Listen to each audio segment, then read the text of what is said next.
Hello dear. आज हम आप सभी के बीच में आपको मैं बताऊंगा कि जो स्टाफ नर्स का प्रोसेस चल रहा है वो कितने प्रोसेस में आपको ये कंप्लीट होता है बहाली। जी हाँ, आपको एक आइडिया लग जाएगा कि किस स्टेप के बाद कौन सा प्रोसेस होता है।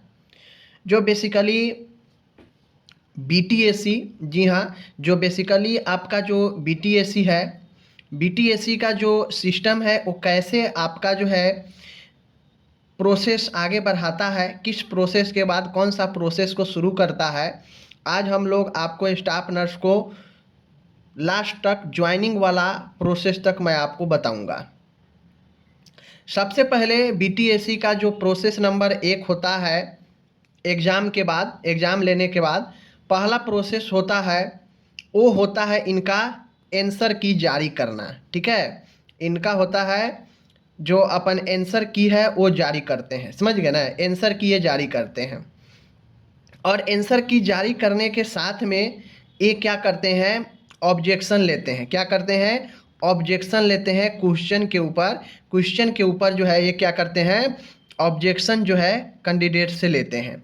ऑब्जेक्शन लेते हैं और कैंडिडेट को बोलते हैं 2 दिन 3 दिन समय देते हैं कि आपको जहाँ भी लगे, जिस भी क्वेश्चन में लगे कि आपका आंसर सही है लेकिन आयोग के द्वारा गलत आंसर दिया जा रहा है, तो आप जो है चैलेंज कर सकते हैं, ऑब्जेक्शन डाल सकते हैं। ठीक है, पहला प्रोसेस यही होता है, आंसर दिखाकर ऑब्जेक्शन मांगा जाता है, पहला प्रोसेस। ठीक है, दूसरा प्रोसेस मैं आपको अभी यहाँ पे मैं बता दूँ तो जो दूसरा प्रोसेस होता है, जब आपका ऑब्जेक्शन का समय सीमा समाप्त हो जाता है ऑब्जेक्शन लेने का, तो जो दूसरा स्टेप अपन होता है, दूसरा स्टेप ध्यान से देखिएगा, वो होता है स्कोर कार्ड दिखने का। जी हाँ, ये होता है स्कोर कार्ड दिखने का आपका दूसरा स्टेप। इस जो है ये बीटीएससी दूसरा स्टेप ये करता है कि यह जो है स्कोर कार्ड आपको दिखाएगा, आपका स्कोर कार्ड दिखाएगा कि आप स्कोर कार्ड कितना लाए हैं सीबीटी में। और इस स्कोर कार्ड के साथ में ही आपको क्वालिफाइड और नॉट क्वालिफाइड का जो है आपको नीचा में दिखेगा। जब ये स्कोर कार्ड आपको दिखाएंगे, जैसा कि अभी चल रहा है ऑब्जेक्शन क्वेश्चन के ऊपर, उसके बाद जब ये लाएंगे तो आपको स्कोर कार्ड दिखाएंगे और उस स्कोर कार्ड में ये बोलेंगे कि आप देख लीजिए आप क्वालिफाइड है या नॉट क्वालिफाइड है। अब ये क्वालिफाइड और नॉट क्वालिफाइड किस पे तय होता है, तो जो आपका मिनिमम मार्क्स है सीबीटी में लाना है, आपके कैटेगरी के अनुसार आप लाए हैं कि नहीं लाए हैं, उस बेस पर जो है आपको स्कोर कार्ड में क्वालिफाइड और नॉट क्वालिफाइड लिखा रहता है। मान लीजिए आप जनरल कैटेगरी से हैं, ठीक है ना, आप जनरल कैटेगरी में आते हैं जो कि 40% मिनिमम लाना है, तो आप अगर 40% से ऊपर आपका सीबीटी में मार्क्स दिखा रहा है तो आप क्वालिफाइड है, आपको क्वालिफाइड लिखकर योग्य लिखकर आएगा। समझ गए, तो ये दूसरा स्टेप हो जाता है कि आप स्कोर कार्ड दिखिए और उसके बाद आप क्वालिफाइड है या नॉट क्वालिफाइड है, आपको वो भी दिख जाएगा स्कोर कार्ड के साथ में ही। ठीक है, लॉगिन करने के बाद ये चीज़ें दिया जाता है। ओके, अब ये चीज़ें होने के बाद आपको नेक्स्ट स्टेप जो होता है, वो नेक्स्ट स्टेप जो आयोग के द्वारा करवाया जाता है, मैं आपको क्लियर कर देता हूँ। नेक्स्ट स्टेप जो करवाया जाता है, तीसरा स्टेप, वो होता है आपका डीबी का। वो क्या चीज़ का होता है, डीबी का, डॉक्यूमेंट वेरिफिकेशन का। अब ये जो डॉक्यूमेंट वेरिफिकेशन होता है, तो ये डॉक्यूमेंट वेरिफिकेशन में आयोग का ऊपर डिपेंड करता है कि आयोग जो है कैसे डॉक्यूमेंट वेरिफिकेशन लेता है। जब मैं एग्जाम्पल के तौर पर एएनएम के समय बताऊं, जो एएनएम 2 महीना पहले ज्वाइन की है, उसका इन्होंने डॉक्यूमेंट वेरिफिकेशन करवाया था। तो वहाँ पे पहले इन्होंने क्या किया था कि जो एक्सपीरियंस थे, जो एक्सपीरियंस वाले एएनएम में थे, जो हायर डिग्री के था, क्योंकि वहाँ पे एएनएम के बाद जो जीएनएम की थी उनको भी 10 नंबर जो है दिया जा रहा था, लेकिन यहाँ पे सिर्फ और सिर्फ एक्सपीरियंस का है।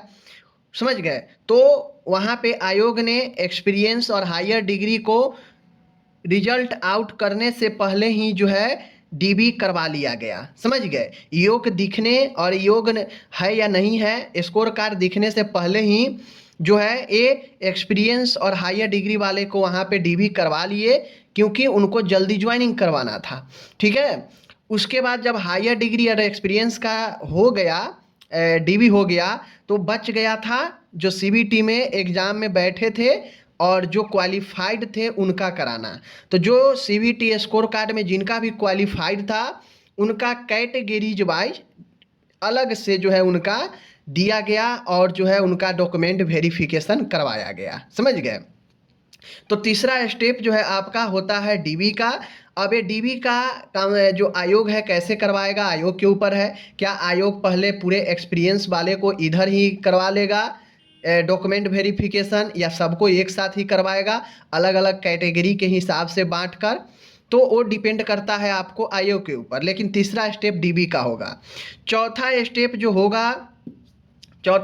जो होगा वह डीबी का आपको आपत्ति लेने का। समझ गए? जो डीबी हुआ हो रखा रहेगा डॉक्यूमेंट वेरिफिकेशन, वो लॉगिन करने के बाद चौथा स्टेप में ऑब्जेक्शन लिया जाता है। समझ गए? आपत्ति लिया जाता है। मान गए डीबी में आपको कोई चीज़ आप लेकर गए, या कट ऑफ डेट आपका जो है कट ऑफ डेट से बाद का डॉक्यूमेंट है, या कुछ भी है, डीबी में अगर आपको कुछ गड़बड़ रहेगा तो ये ऑब्जेक्शन का लिंक जब देगा तो वहाँ पे लिखा रहेगा कि आपको किस कारण से जो है डीबी में अयोग कर दिया गया है, डिस्क्वालीफाइड कर दिया गया है, और वहाँ पे रीजन दिया रहेगा।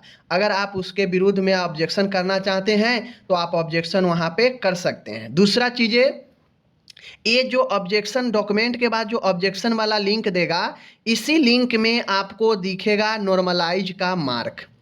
समझ गए? इसी में नॉर्मलाइज का मार्क भी दिखेगा। बात समझ लीजिए, नॉर्मलाइजेशन का मार्क्स आपको इसी ऑब्जेक्शन वाले लिंक के साथ में आपको वहाँ पे नॉर्मलाइजेशन का मार्क्स भी दिखेगा और पहले का मार्क्स भी दिखेगा। पहले का मार्क्स और उसके बाद आपका नॉर्मलाइज का मार्क दिया रहेगा, और यह चौथा स्टेप में यह नॉर्मलाइज के मार्क्स आपको दिखेगा। समझ गए? एक साइड रहेगा आपका सीबीटी का मार्क्स, एक साइड रहेगा नॉर्मलाइज होने का मार्क्स। अब आगे जब आपका रिजल्ट दिया जाएगा वह इस नॉर्मलाइज पे ही दिया जाएगा। भले ही सीबीटी में आपका ज़्यादा था लेकिन नॉर्मलाइज में आपका कम आ रहा है, तो उससे कोई मतलब नहीं है। नॉर्मलाइज का मार्क्स ही आगे आपका मेरिट में वैलिड होगा, क्योंकि नॉर्मलाइज करने के बाद साथ में 0.75 से गुना करने के बाद ही फाइनल मेरिट आपका यहाँ पे तैयार किया जाएगा। बात समझ रहे हैं? तो ये चीज़ें वो चौथा स्टेप में दिखा देगा। और सीधा अब जो पाँचवा स्टेप आपका होगा, वो पाँचवा स्टेप सीधा आपका होगा फाइनल रिजल्ट का। फाइनल रिजल्ट देगा जहाँ पे आपका सारे कैटेगरी जो है, सारे जो कैटेगरीज है, इस कैटेगरीज के अकॉर्डिंग आपका जो है अलग अलग कैटेगरी का कट ऑफ दिया जाएगा, ओरिजिनल कट ऑफ दिया जाएगा, और कट ऑफ के साथ में लिस्ट दिया जाएगा कि किस कैटेगरी में कितना स्टूडेंट जो है क्वालिफाइड किए हैं, फाइनल मेरिट में उनका नाम आएगा, और वह नॉर्मलाइज साथ में 0.75 से गुना होने के बाद जो है रहने वाला है। ठीक है? और उसके बाद जो है ये जो फाइनल रिजल्ट देगा इसी बेस पर आप लोग को ज्वाइनिंग जो है करवाया जाएगा और जगह के नाम पोस्टिंग का जगह दिया जाएगा। बात समझ रहे हैं? तो इस प्रकार से प्रोसेस आपका आगे चलने वाला है। ठीक है? उम्मीद है आप समझ गए होंगे। हम मिलते हैं अगले वीडियो में।